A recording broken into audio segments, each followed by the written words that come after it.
nag-jogging kayo, dapat kami din. Ano naman si bakla, oh? Ano? Nag-jogging sila, Princess Be. Wag tayo patalo. Mag-jogging din tayo bukas. Bukas? O tara, G ako dyan. Sige, Be. Mga 6 a.m. tayo, ha? Para morning person na tayo. Morning person?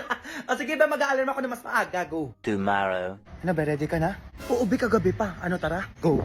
Kailangan maka 1 hour tayo, Be. Ano ba yan? 1 hour lang, Be? 2 hours na natin para payat talaga. 2 hours? Go!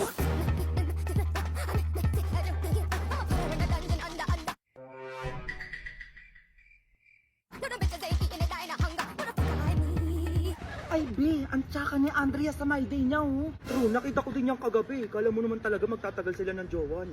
Ay, naku, picture mo na nga lang ako, Be, para may pang-post ako. O, dalian mo. Tandaan mo, ha. Hashtag jogging yan, Be. First day. Okay na yan, ako naman. A few moments later. Be, teka lang. Parang pumayat agad ako. Hala, oo nga. Ako kaya. Hala, ako din, Be. Ayan, oh, tignan mo. Tapos parang lumit agad yung tiyan ko. Tapos parang nabawasan ako ng mga 5 kilo. 5 kilo lang? Ako piling ko nabawasan ako ng mga 7 kilo kasi mas mabilis ako tumakbo sa'yo kanina. Ang payat ko na agad. OMG. Same, Be. Ayan, oh, tinitignan ko nga sa salamin, oh. Ang sexy na natin. Ano, Jollibee tayo, Be? Deserve natin kumain. Jollibee, tara. Go.